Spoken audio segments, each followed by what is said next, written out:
Yeah, let's take it back a couple of notches and talk about the preparation before the candidates. So let's start after the American Cup. I think this is basically where we left it.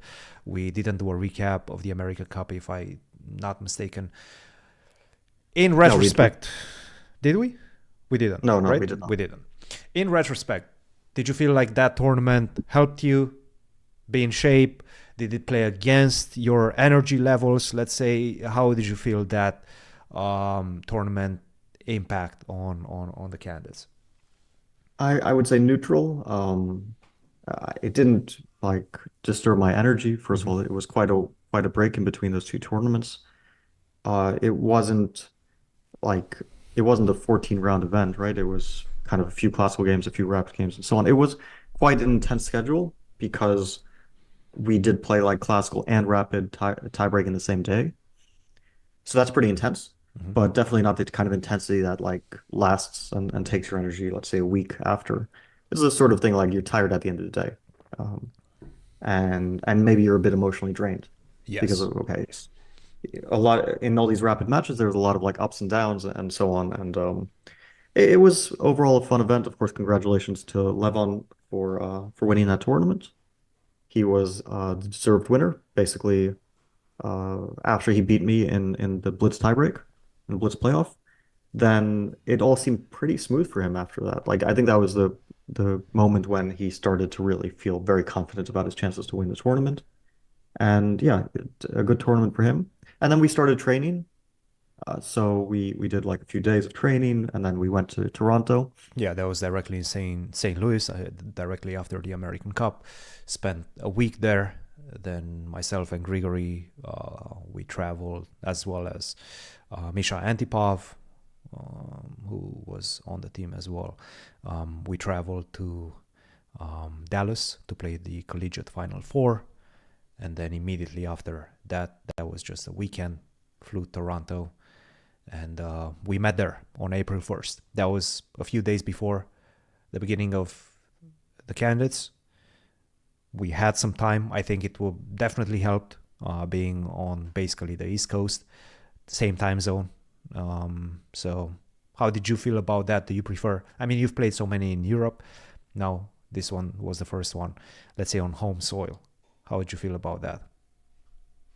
Well, I think it's fine, but like if it were in Madrid or somewhere in Western Europe or somewhere in Eastern Europe or somewhere in Asia, I would probably go a few days before and acclimate anyway. So the time the time zone was it was like convenient, but it doesn't really make a huge difference. So that part, well, I have to say like every candidate is also different. You know, you prep and you feel like okay, you're doing the best prep that you can, or you're trying to. And then once the tournament starts, you realize like all this prep, of course, it's helpful. Like you need to do it. You kind of want to do it to feel like you've worked towards it. But then everything is different once you start playing. It's like the first round I play Hikaru, and he plays an opening that I haven't looked at in, I don't know, a year and a half, maybe.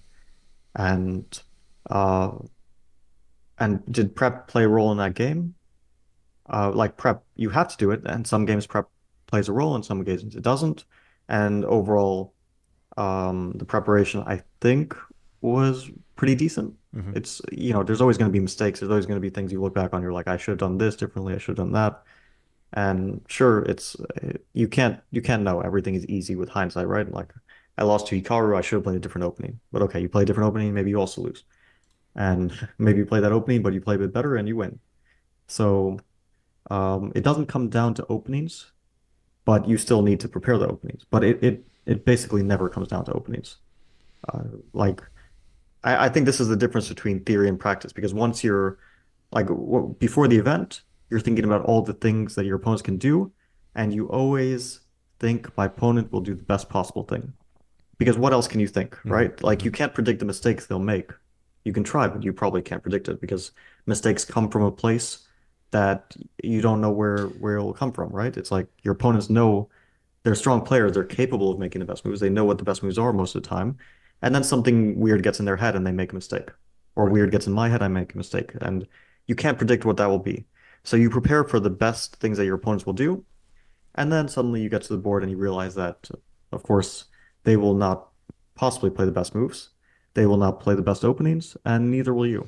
And you'll just have a game. And What do it'll you very often mean come by down. not the best openings? And this is something I think Magnus recently he discussed the candidates as well, and he said that don't quote me on that, but basically something along the lines of you cannot play the main lines anymore, you cannot play the best openings out there anymore because everybody knows them, and now you basically need to just scoop around the sidelines and try to find something in the sidelines and make them work.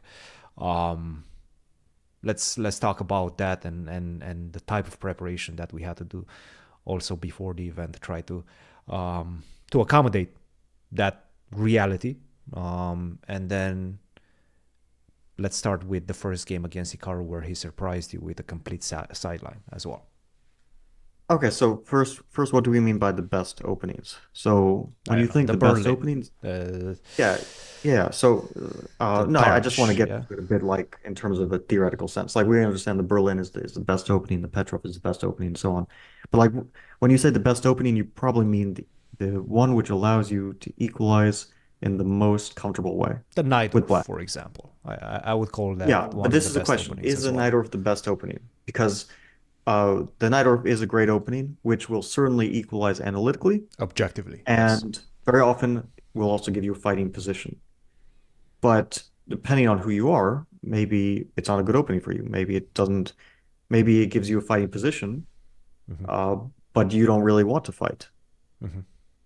Maybe you're playing a stronger opponent and you don't want to play against someone in open battle. So the Najdorf is something where you give white a huge amount of choice. And all of White's choices you have like very adequate answers to. And the nice thing about the Najdorf is that you have a lot of flexibility. Like, well, let's say White plays the most critical line, like Bishop E3. You have like, I don't know, three, four, maybe even more systems which are perfectly adequate against it. Mm-hmm. And against any other line, like the Bishop E2 lines, you basically at some point can make any like legal move and it works out fine. Um, but let's say you play the Najdorf and you're playing someone who's much better than you, 200 points stronger. You're 2,400, they're 2,600, let's Mm-hmm. just say. Mm-hmm. Now you play the Nighthawk and they play the Bishop 2 line, and you cannot analyze this to a draw. So you're going to get a game, and maybe at some point you'll be slightly better with black, but the position will not simplify. You will not ever get a dry position, and so you're going to get an open fight where, yeah, at some point you might be better, and then you'll misplay it a bit, you'll be worse, and then time trouble and so on, and eventually you lose because your opponent's significantly stronger than you. So if you want to draw a stronger player, maybe the best way to play is the Petrov. Mm-hmm. Because this is for example, like if we start discussing players directly in the tournament, Nijat. So in his first black game, he chose to play Sicilian against me, Yes. a line in the Rosalino. Now the line is perfectly good. It's a line which, for example, Magnus popularized. He played it against me in 2020 in a match, um, in a rapid match, online rapid match called the Clutch Chess event. That was kind of the first time that he was playing, and then he continued after a bit, and it got popular. I played it myself and many other strong players, and it equalizes, absolutely no doubt. But White can get a kind of long fight, which is what I did against Nijat. And so you could say, yeah, he played a good opening. But against me, it wasn't a good opening because in like a long battle, I was the more successful player than him, right? So Yeah. then he switched in later games to the Petrov. He played the Petrov against Vidit. He played the Petrov against Hikaru, which transposed to an exchange French, for example.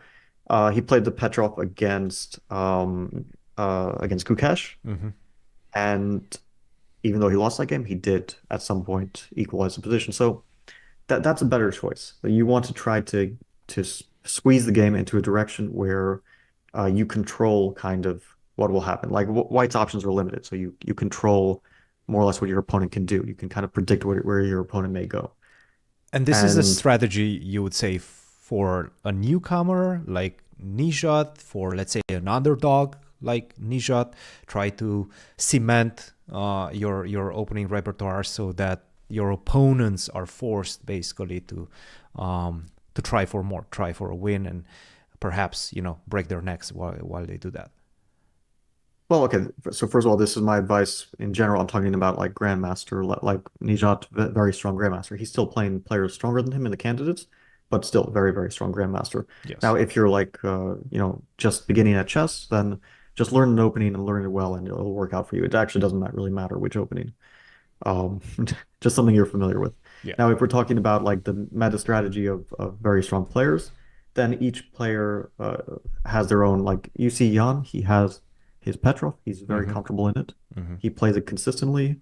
He sometimes runs into prep, but he is sort of um, kind of trying to enclose himself in an area where it's very difficult for the opponent to find new things.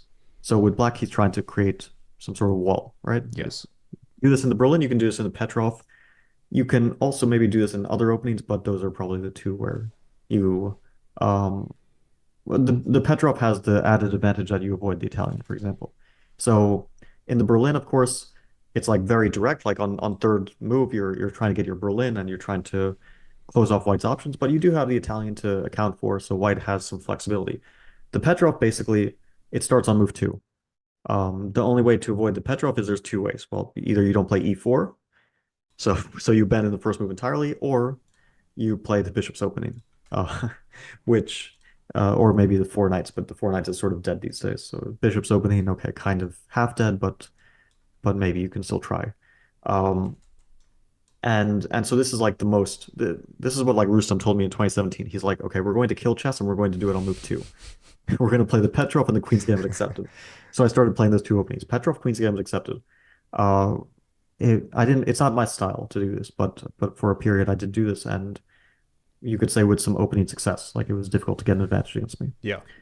Actually, And I saw this um, quite a few times posted on forums. People asking, why did you drop the Petrov? Why did you stop playing the Petrov, given that it's given you so much success? okay, so this is very simple to answer. First of all, because I get bored very easily, and I don't really want to play the same stuff. Like it's a comfortable life. And yeah, I could have played the Petrov from 2018 until now, and I think that people would just stop playing E4 against me entirely at some point. I don't know. But I like to experiment. First of all, I it helps it helps you kind of learn about chess as a whole. And I don't think that chess is a game where you try, at least like my philosophy is not that you try to like win with white, draw with black. So I don't want to kill the game. That's the thing. I want to play the game. And that's why I like openings, which, for example, I played in, like, allowed the Roast Limo, right, in the candidates. I mean, the Roast Limo is just a fight. You get maybe slightly worse, or maybe you get slightly better, or maybe you get an equal position, but all the pieces stay on the board. Yeah. And so, like, my opening choice was a provocation. I was basically saying, please play the Roast Limo against me, and then we fight. And maybe I'll fight in a slightly worse position, like I did against Vidit, and I almost lost. Or we'll fight in a perhaps um, an equal position, like I got against Prague, and I won that game. And okay, this is the strategy. Um, so part of it is boredom, part of it is that I want to fight, and yeah, actually that's about it. Is it because of the nature of the candidates where you have to score a lot of points as well? Obviously, if you compare your strategy, our team's strategy to Jan's, for example, it's a completely different strategy.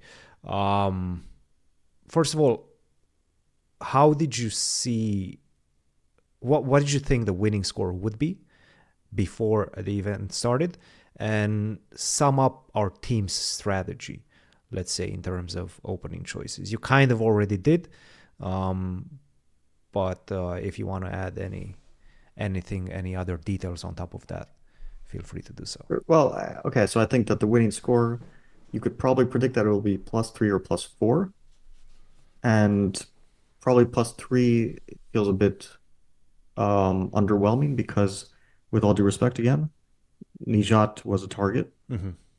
And so if you like, you could assume that there are going to be some players who might score 2-0 against Nijat. Yes. So let's just see. The players that did this are, well, Gukesh and Prague. They both scored 2-0. They're the only players who did so. Yeah. But you can also assume that like the winning score probably will have won at least one game against Nijat. So Gukesh won two, Hikaru won one, I won one, and Jan actually didn't win any, which Mm-hmm. maybe made some actually sort of the difference maker in some sense, you could say. Definitely If that he had won one his more game, he plays chances. a tiebreaker against Gukesh. If he wins two games, then he wins the tournament outright. Yeah. Yeah. No, And absolutely huge. So, but assuming that if someone scores +2, it's not like out of the question that they score +1 against the rest of the field, and certainly possible that they could score +2. So then we're already talking about +4, right? Yeah. Especially if you consider that near the end of the tournament, a lot of players start to loosen up, which we saw.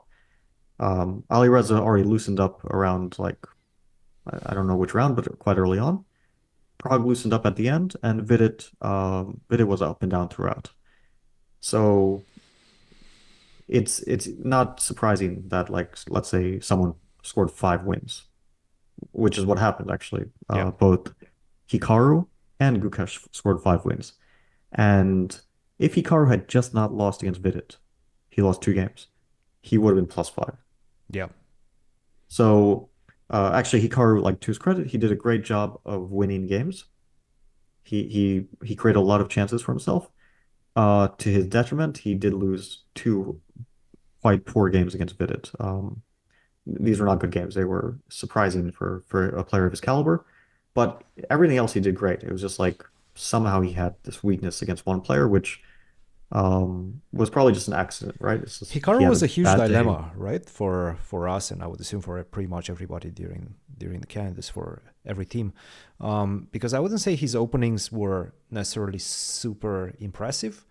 I think his strategy was with both white and black to just get a game, um, and I guess with black was to just kill the game, but kill it in a very weird fashion in which you cannot really get surprised. Like you do the surprising first, accept, let's say, an objectively worse position, but you know what you're doing, and probably that's going to allow you to equalize. That felt like his strategy, and at the same time, in terms of objective play, he had such ups and downs. The games against Vidit, um, pretty bad. I mean, especially the one where he lost with the white pieces. That was horrendous. Yeah, he lost out of the opening. At move 10, he was lost with the white pieces. But then he also, I guess the game against you was really good. But outside of that, like, I don't know. He was quite a dilemma. Let's just put it that way.